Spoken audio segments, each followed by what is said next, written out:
gab eine Explosion. Fahren Sie weiter. Mein Mann hat sein Büro gleich da vorne.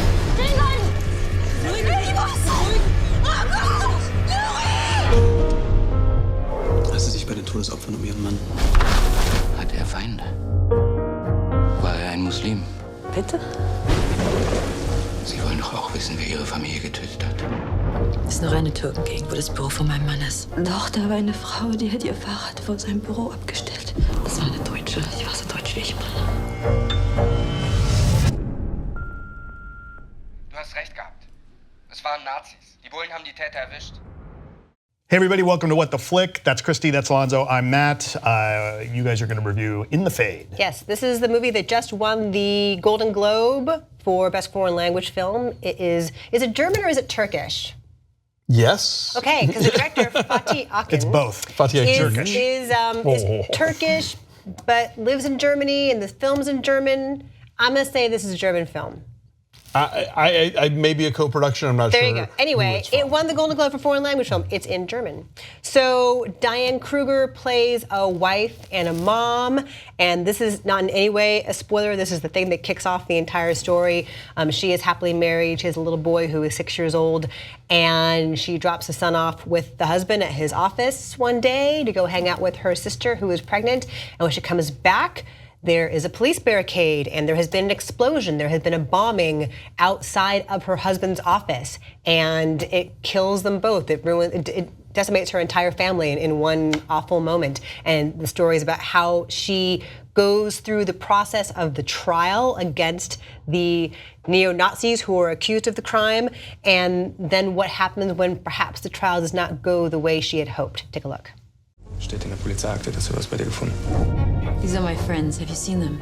I don't know these people. Sind Sie das? Wer ist denn? Was ist das hier für ein Symbol auf dem Banner?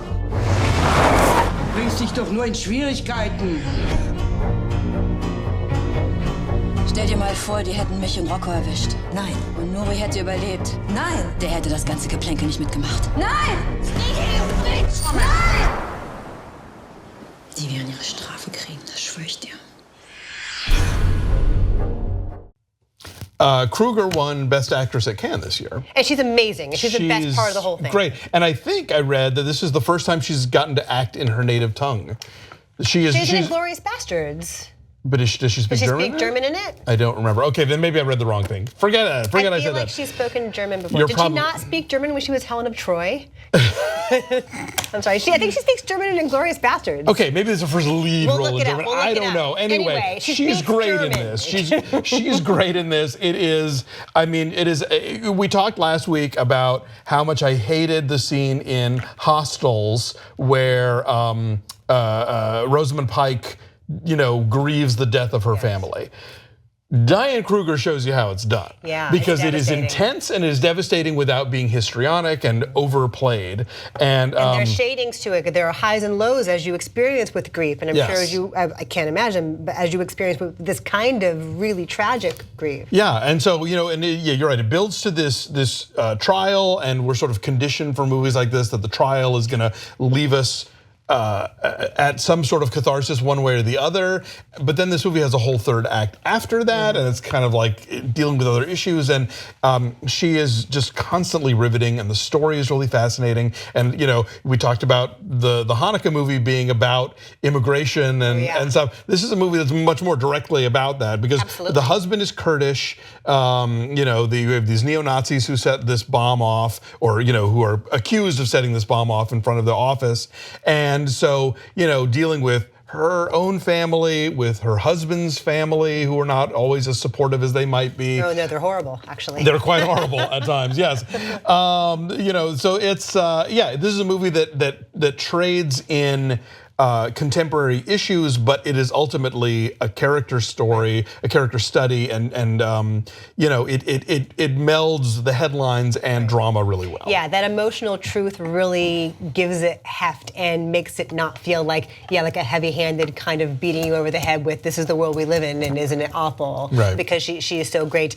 And then, not unlike The Commuter, it goes off the rails in the third act, and I was so bummed because the turn it takes and the person she becomes, we have not establish the precedent for the possibility of that person. And so when she all of a sudden becomes this vigilante, I'm not going to say what all she does, but she takes the law into her own hands, and I don't know that we had any reason to believe that she had that particular set of skills. I don't know. Hard to believe. I bought it though. You? Yeah, because I think I bought that extreme circumstances will drive people to places that they'd never been before and hadn't behaved before. And I believed that in her arc. And then as far as her skills go, she's actually kind of learning from unexpected sources, which I thought was actually kind of ironically, darkly funny in a way. But it's very intense, and it keeps you guessing to the very end what exactly she's going to do and how and whether or not. And yeah, I was compelled throughout. And there's great beauty even in the most harrowing moments, the way it's shot and the location. She ends up in a very beautiful place for some awful stuff. And that juxtaposition is kind of tense and kind of fascinating. Yeah, I wanted to like it more because she's so good in it, but I had a hard time with where it ends up. I think, it's not like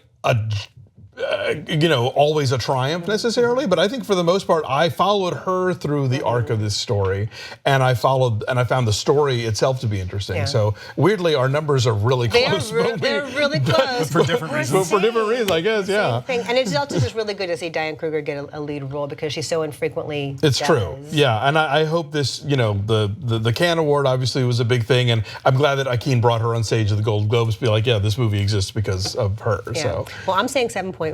And I said 7.6, so that says more about how we score than anything else, I guess. Which, by the way, the numbers don't mean a damn thing. They're very important. So it is. Speaking of numbers that don't matter, it's 68% on the tomato meter. So that's kind of fresh. Hey. Like you care. Like you care. I don't know. Anyway, I'm still just sitting here shocked that you didn't stay through the credits of Paddington 2. Oh my God. Look, nobody warned me. Like shocked and horrified. Our viewers are lucky enough to have us tell them these things. No, I'm going to see it. I'm going to see it again. Anyway.